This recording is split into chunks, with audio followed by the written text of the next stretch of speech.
taking, just be. Don't take it. Taking, just don't be. And live my life. What is up, you guys?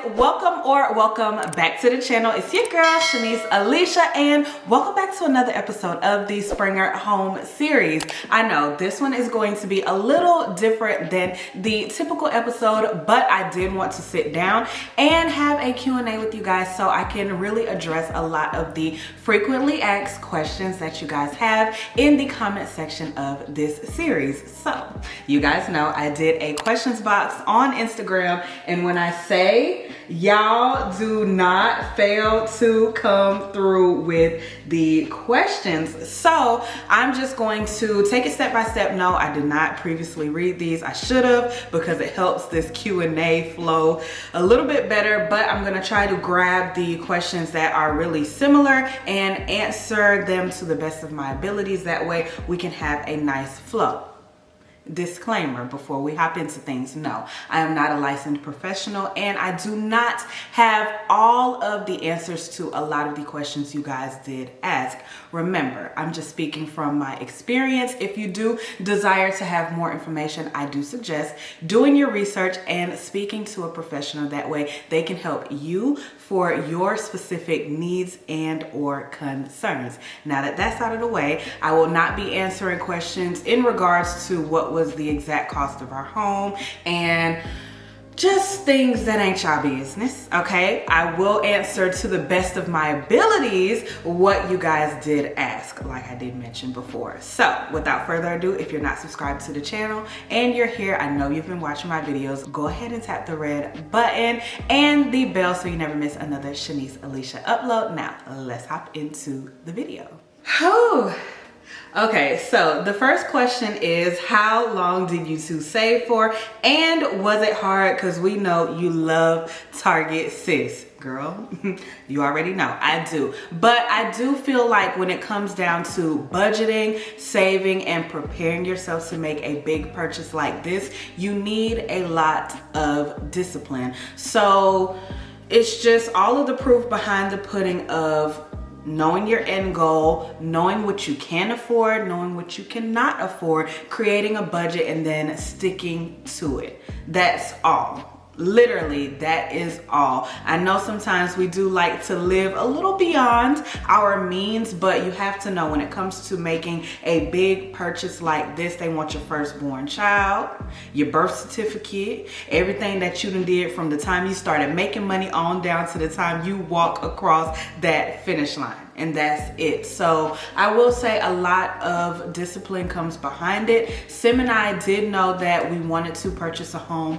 within the 3 or 4 year mark of our relationship, maybe about 2 apartments ago. So we did discuss maybe renting a house and then moving forward to purchasing, just to get an idea of what we liked and what we didn't like. But instead of doing that, we just saved up for a little bit longer and went full forward with purchasing and owning our very first home. So to answer that question in short, I believe about 2 years is what we used to save.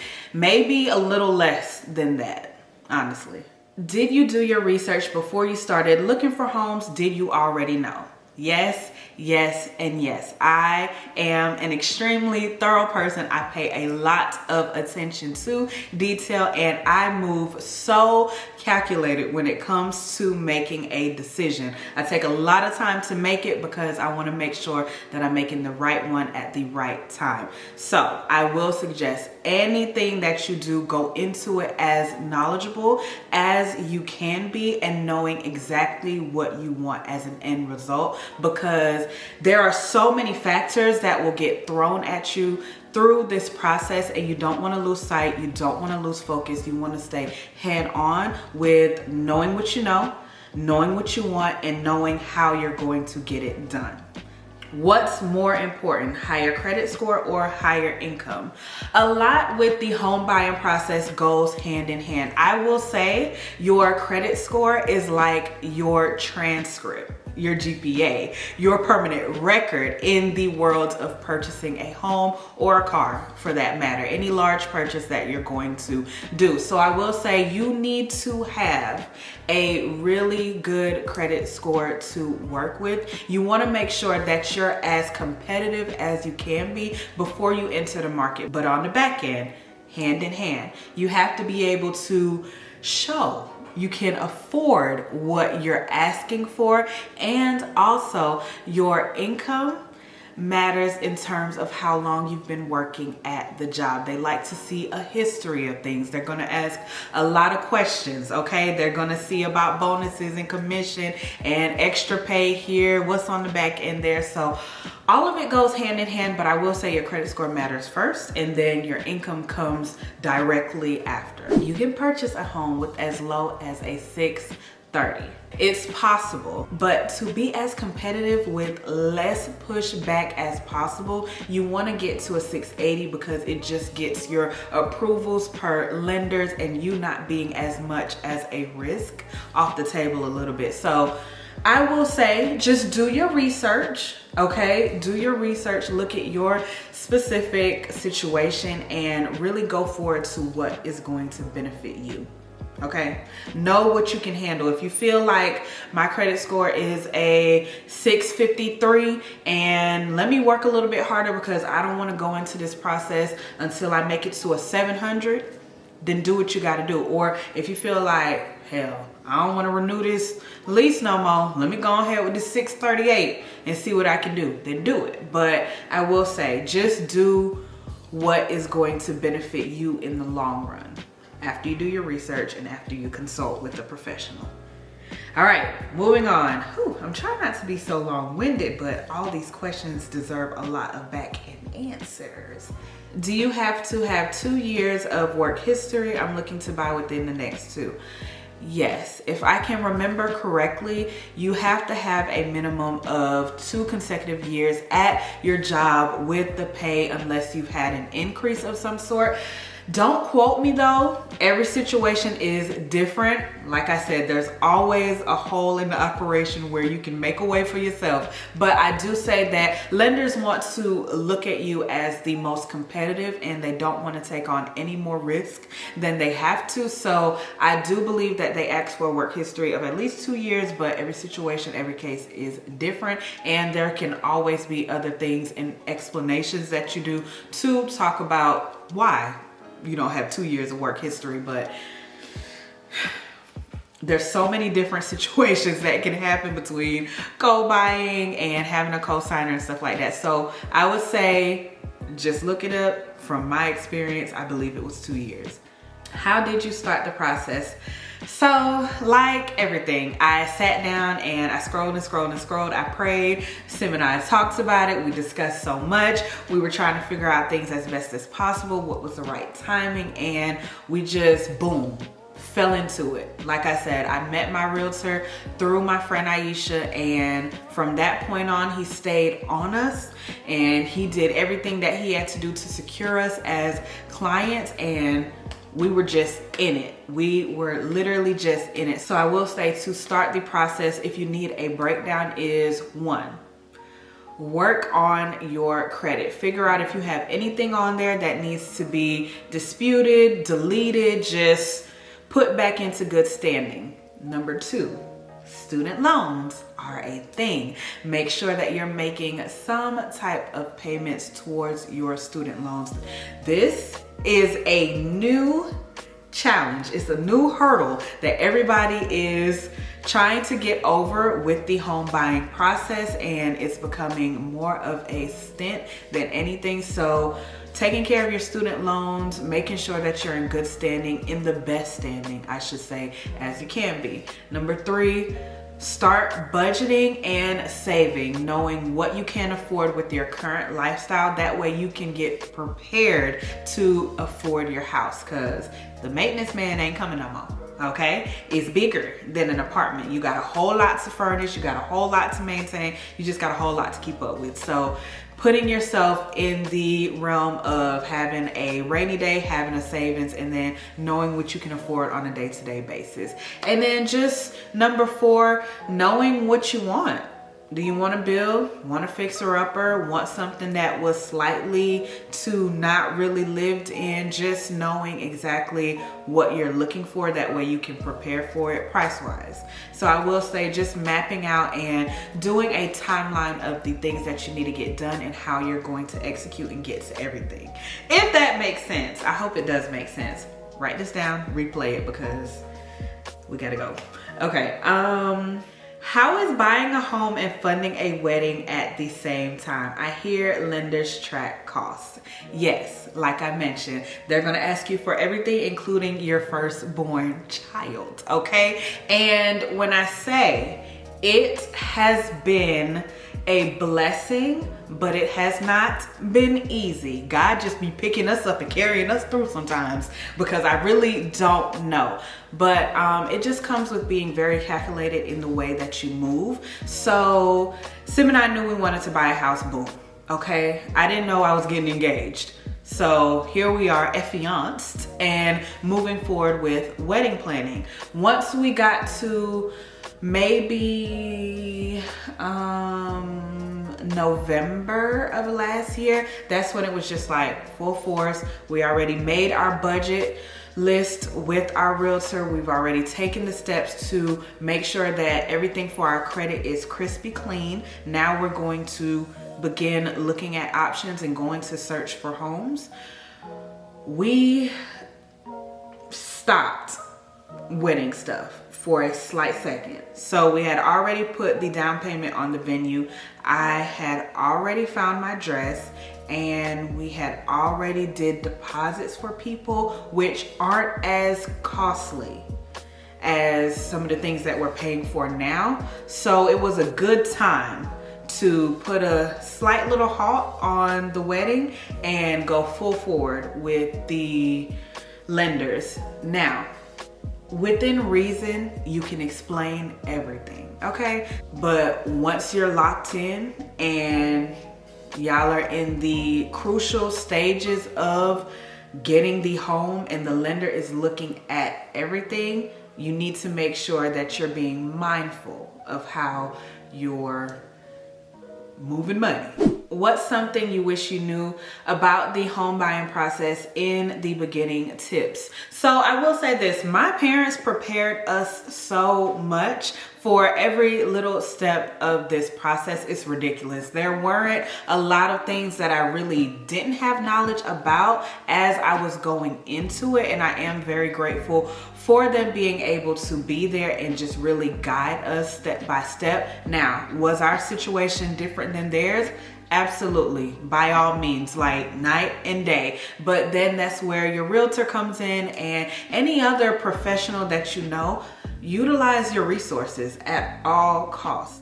In your opinion, what was the smoothest part and the hardest part for you in this process? I know that's right, sis. You better emphasize. I will say the smoothest part is getting cute and shopping for the home, meeting up with the realtor, driving around neighborhoods, daydreaming about all the things that you can do with all these homes that you fall in love with, and you just, you know, in the highest points you could be while searching. The hardest part, the hardest part was having faith that it was going to happen. Now that it's over, I can really discuss it, but Sim was chill. He's always chill about everything. His motto is, it's all gonna work out. Hakuna Matata, okay? But with me, 1,000 things run through my mind. So I was just very scared about what may come up with the lender. Will we be dropped at the closing table? So just sitting around being in my head about everything was just so unsettling to me. And that was the hardest part, like securing my confidence in knowing this is going to happen exactly how it's supposed to happen, when it's supposed to happen. And this is when. The moment is here. So I will say that just being approved, having the right lender, sticking to the program, making it to the closing table. Hardest part. The saving was easy. Once you budget, you get some discipline about yourself, boom, get that out the way. The credit, easy. Cheryl and I, we've been working on this since I was yay high to a grasshopper. As soon as me and Sim got together, baby, what your credit score talking about? Let's get it together. Let's figure it out, you know? So boom, easy. Having a job and keeping a job, that could be stressful, but I was secure with the lab. Sim is secure in AT&T, so boom, you know? But just every time that phone rang and it was Austin on the other side or the lender on the other side of that computer sending an email, my teeth were chattering. So I'll say that was probably the hardest part, if that makes sense, but nothing about it is extremely difficult when you prepare for it and you have the right people on your team. Any unexpected costs? Girl, yes. Girl, yes. What the hell? Yes. Yes. Let's try it again. Yes. Okay. Hell yes. Hell yeah. I can't say yes enough. Things that come up with building a home, especially during COVID, are almost unbelievable. So I will say a lot of materials were far and few in the findings. So costs were just going up, and that's something that you do sign off on when you do your agreement. It can happen where the builder comes in and has to increase your price for materials. It's nothing too crazy, but it was a little unexpected on the back end. Okay. Whew. Back from a quick break. Number one, had to get some smoothie up in me because my stomach, the growling. Had to change out the memory card and battery on this camera. What happened? What happened? Had to put on some more lip gloss and we're about to jump back into it. But before we do that, are you subscribed to the channel? Okay, did you tap the bell so you never miss another upload? Did you like the video? Are you enjoying it? Did you ask a question? Did your question get answered? Like the video and don't forget to comment down below, especially if you're part of the gang. Now, what was I saying? How did you decide on neighborhood / area and saving / finance general stuff?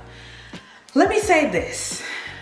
Well, first of all, we're gonna talk about financing and lenders in a second. We've already touched on saving, about this neighborhood and area. Number one, not from Atlanta. You guys know that. I've been here for about 6 to 7 years now, and I was sick and tired of living somewhere behind Jesus' back, okay?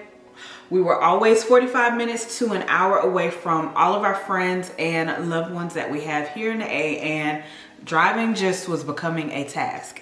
COVID taught me a lot about being far away from people and not being able to be within reach. Because if anything happens, who can I run to? I mean, me and Sim, we had each other and we had coworkers and whatnot, but it's just not the same. So highest on the priority list was getting closer within comfortable driving range to our friends and loved ones, because it matters. It matters. So number two, this neighborhood, very quiet, quaint, just, I love everything about it. I love walking outside. Hey neighbor, how you doing? How so-and-so doing? What your dog doing today? You know what I'm saying? A lot of female homeowners in this community, and then also just families starting off. I've seen a few gender reveals, you know what I'm saying? So it's just good to know that once we begin our family, we have just a cute place for them to grow up, and there's only one way in, one way out, not a lot of homes in here, so very close knit.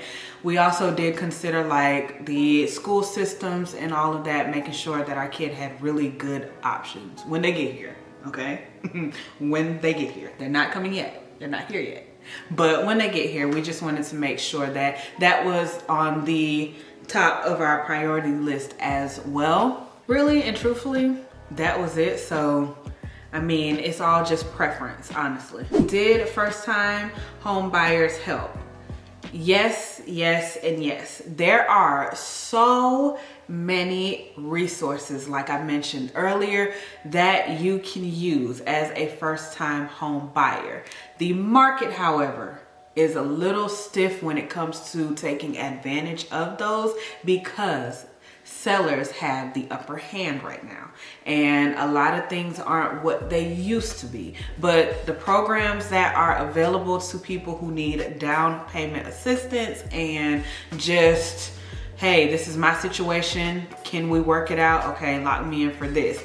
Those are there. Research them, and then also ask your realtor about them. Ask your lender about them. Get into the know of every way, every nook and cranny you can save a penny at the end of the day, because the resources are out there. You know what I'm saying? You just have to find them, because ain't nobody offering them up, especially not in these times. Houses are overpriced, the market is saturated, and sellers are playing dirty, okay? And these folks that are relocating, oh, they're not coming to play, baby.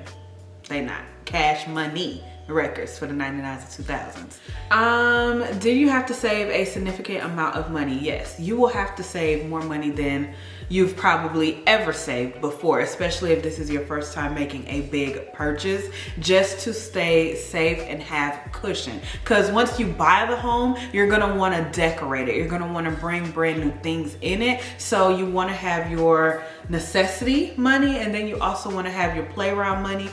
Then you need to have your rainy day money, okay? And those are three completely separate avenues. So I will say that we saved more than what we anticipated saving, but on the back end, it helped us furnish a lot of our home, and we were comfortable when we walked to the closing table because we had it, you know what I'm saying? So I will say it's gonna be a significant amount. And hear me out when I say anywhere between $4,000 to $15,000, just depending upon your specific market, your specific situation, and anything else. It may sound crazy, but do know I've heard crazier. Whew. You know, so it's very imperative, like I mentioned before, credit and your income hand in hand, making sure that you're as prepared and as competitive for this market as possible. But there's always a way when you have a will. All right, that need to be the title of this video at this point. What do they look into financially? Sis, I got student loans, baby. Don't we all? And I refuse. Let me stop before Sally may be looking at me. Hey girl, how you doing? Did you get my email last month? Okay, all right. I was just kidding. They're gonna look into them. There are ways to work around them, but you kind of got to go straight through at this point, because just the requirements from lenders and what they want to see and taking on you as a risk is so different from what they used to be. So there's something that you can do called amortizing your loans. You can be on a payment plan based upon your income. I just would not suggest right now, if you're going into the home buying process, to defer them, because everybody's situation is different. But do know, they're gonna wanna know if you are paying your student loans back, what that monthly price is gonna be, because that comes off in your debts. And it also goes for what you can afford when you purchase a home. Listen to me when I say that. Did you hear me? Even if they're deferred right now, even if COVID done held them off or whatever that looks like, they're gonna wanna know what the payment will be when you're supposed to crank them back up and start paying for them. Because at the end of the day, they don't want to grant you this fat ass loan and then have you come and say, yeah, this student loan payment is $500. That's a expense I wasn't intending to, you know, pay when I purchased the home. So what I'm supposed to do, go into foreclosure? Yeah, let me go ahead and call the bank, because let me tell them they need to go ahead and snatch this from you. Now, everybody's situation is different, like I did mention before, but it is something that you're gonna wanna really discuss with your lender, because every lender looks at them differently. So just know. Who were the people on your team that helped you and Sim in the home buying process? Our parents and our close friends. And we were very strategic as to when we let everybody in, because it's a stressful process, and the last thing you need is somebody else's expectations and or questions coming on you in the moment where you're uncertain about it all. Would you recommend home buying over renting? Yes, because at the end of the day, from the day you sign on that dotted line, you're creating and building equity, okay? And it's just something different about owning your own home. There's nothing wrong with renting. I've rented so many different apartments, so many different times, so many different situations, but it's something different about owning your own home. But you have to do it when you're ready, because that process will not be as good if you're not. How much do you recommend saving for out-of-pocket costs?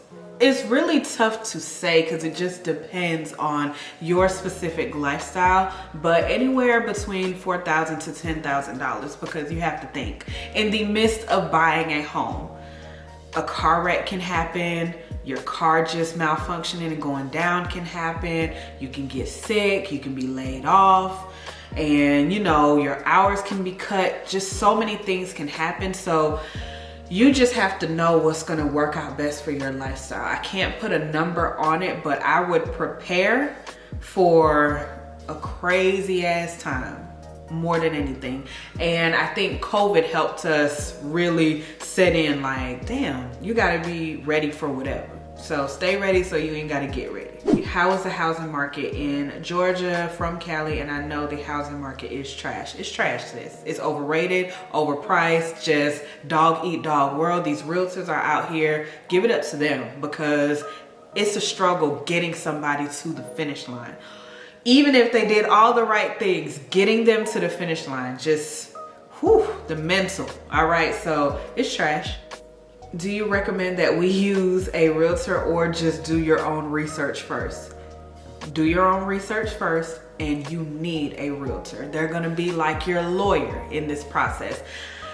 I can talk about Austin again. This man literally sat on the phone with us for 3 to 4 hours, walking word by word, page by page, step by step through our contract. He read it all out. He Googled the countertops that we were having, the backsplash, what color it was, the brick outside, just anything that you could think of. This man went every yard plus some. So I will say you need a realtor, and you need a damn good one. Research first.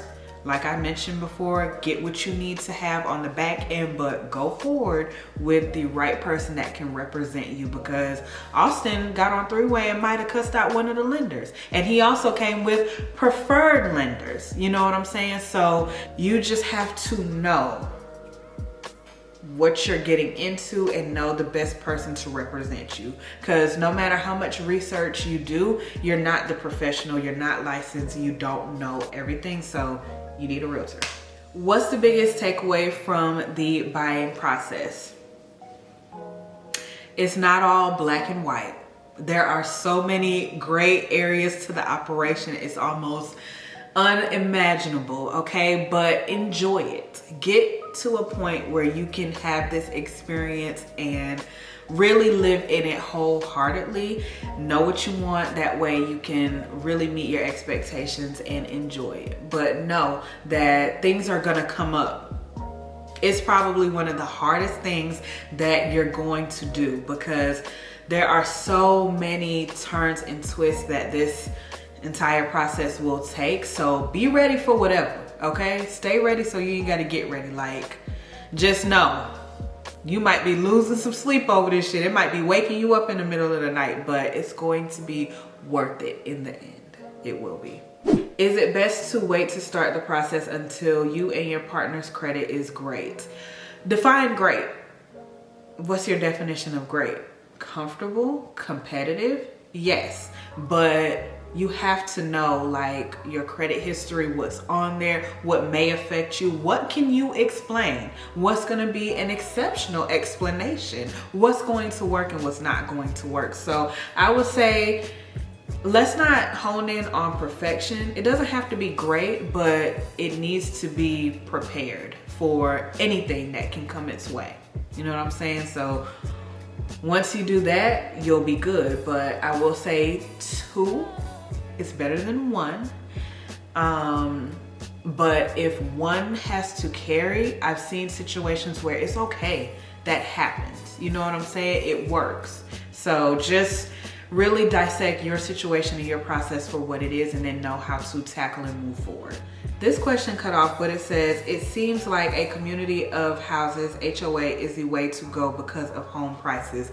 It just depends on your specific situation. If you find a standalone home where you don't have to worry about an HOA, cool, that may be what's best for you. But an HOA is a blessing in a way because it does protect you, it keeps the community nice, and you can really build that close-knit relationship with everyone in your subdivision or whatever the case may be. So it just depends. That's really like a personal preference, but I won't say because of home prices getting an HOA is the best route to go. I won't say that, but I'm also not an expert. Oh girl, these memory cards today, they trying it, ain't they? Let's see, what's the next question? How many lender quotes did you receive? Do you have an HOA? If so, what's included? Sis, what do you want to know for? You coming over? You coming over? But no, just kidding. Most times in an HOA, the amenities are what's coming in it. So your golf courses, your tennis courts, your swimming pool areas, they do keep a strict maintenance as to how everybody's property needs to look. You have to check with them when it comes to building your fences or painting your house, changing the shutter colors that you have on the house, because the neighborhood has to stay at whatever look they're trying to keep it at. So to my understanding, that's exactly what an HOA is for, just the protection of every single owner in the subdivision or the property of which they manage. Don't quote me, I can't necessarily remember everything, but and in terms of lender quotes, we received, I want to say, up to 7. Now let's talk. You can shop around. A part of doing your research is shopping around. Get the best of the best, because everybody's fine print looks different and you want to get what is going to work out best for you. Your realtor works for you, not the lenders, okay? So you just need to really know what it is you're looking for. If it's not good and you can get better, go ahead and get better. Price check, interest rate compare, terms and agreements, like make sure that you're combing through everything with a fine-tooth comb, and you have a window. So when you begin to shop, it opens a window and you can shop until you drop, and it only counts as boom, this one mark versus the many. Within doing that though, you have to be extremely tactful as to how you're going to get that done, because it's a method to it. So you want to make sure that you're going in and getting the best perks of this lender.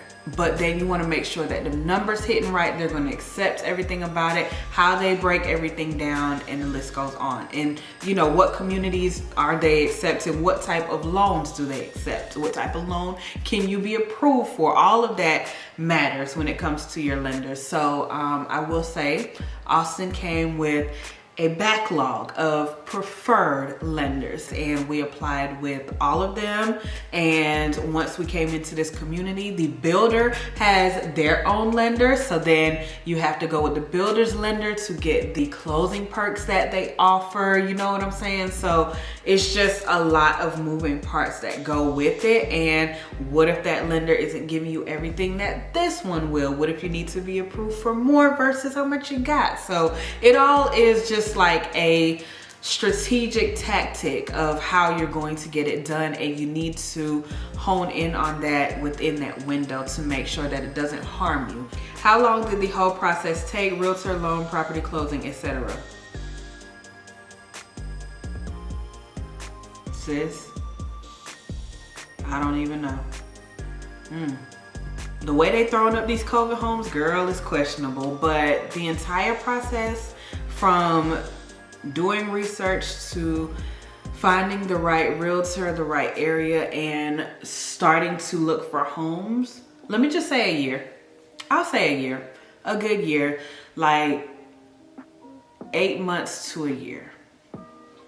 And it can go faster than that, it can go slower than that. It just depends on your specific situation. How do you figure out what style of home to choose? It's just a personal preference as to what's most appealing to your eye and what's functional for you and whoever you're going to be living with. So I mean, like brick face, large patio, wraparound patio, big backyard, like this type of HOA, this type of driveway space, parking, like all of that. It just depends on you as a person, honestly. Was it difficult using your income as an influencer because it fluctuates? I'm glad I got to your question. How long have you been following me, sis? Because if you know, then you know I did work in a lab, so I had a very steady income, and then Sim works for a company where he has a steady income. So the influencer income had nothing to do with our home buying process. Now, it can be a perk, but it does come with supplying a lot of back end information, and a lot of entrepreneurs do know out there that it can harm you more than it can help you in some instances.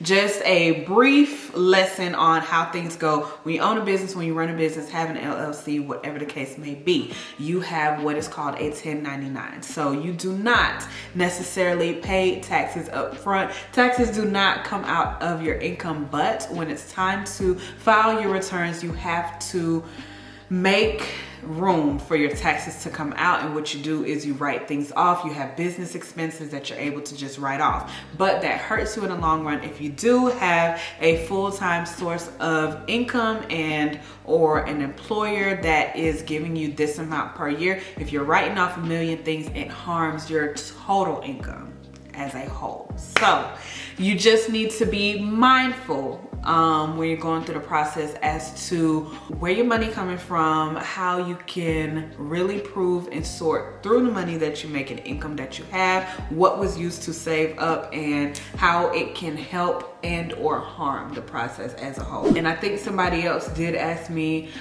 do you have to use your tax transcripts? Yes, you have to request those from the IRS and give them to your lender as well. I'm about to start wrapping up. This video is getting longer than I anticipated it being because I talk too damn much. How did you decide FHA versus conventional home loan if you went this route? It's really about your credit score and your income and what rate and time frame you're able to lock in. Don't quote me, but I know for a lot of people FHA is more favorable. So it really just depends on your lender and then also your credit score, but don't necessarily quote me. What is the most I should save for a down payment even with good credit? I think that's what we all worry about the most, but it's hard to really say because every situation is different. I know you're probably tired of me saying that, but you'll just be surprised at how one person can pay $15,000 and then the next person only paid $2,000. So it's hard to say what, but let's go back to that $4,000 to $15,000 savings account that you just need to have dispersed and spread out amongst three: rainy day, savings, and what you do when you close the house. I think I'm good. I think I'm good. Everything about the decor, office tours, favorite stores to shop in, final touches and finishes around the house. I'll address that in the next decor video because I feel like that will take us too deep into a convo and it's easier to show you guys versus to just share it here. Most times when you do go in and you're building a home and you're able to make customizations, let me stop here. There's two different types of building a home you can do. There's something called a spec home, and then you can customize your home. So spec homes are cookie cut by the builder. This is gonna be just like this, that, third. No customizations are able to be made. Yes, you can upgrade things, but the backsplash, the granite, the tiles, and the carpet will be this standard throughout all 15 of these homes. That's a spec home. customized homes, when you lock in, you're able to walk through with the design team and pick everything out specific to exactly what you want and get recommendations from the builder and the sales team as to what to put inside of your home step by step. But that also depends on what stage of the process you get in. So say somebody's customizing a home, their contract drops and you pick it up, the customizations are already in there. You may be able to tweak some things, or you may just have to go with what they have. So yeah, if that answers your question, I hope it does. I think this is going to be one of my last questions because I think I've addressed just about everything. So lastly, I'll say, what was it? Okay, here's the last one. So I think what the question is, did you have to pay mortgage and rent simultaneously? I think it says for both. I think that's what you're trying to ask this. I'm trying to walk through it with you.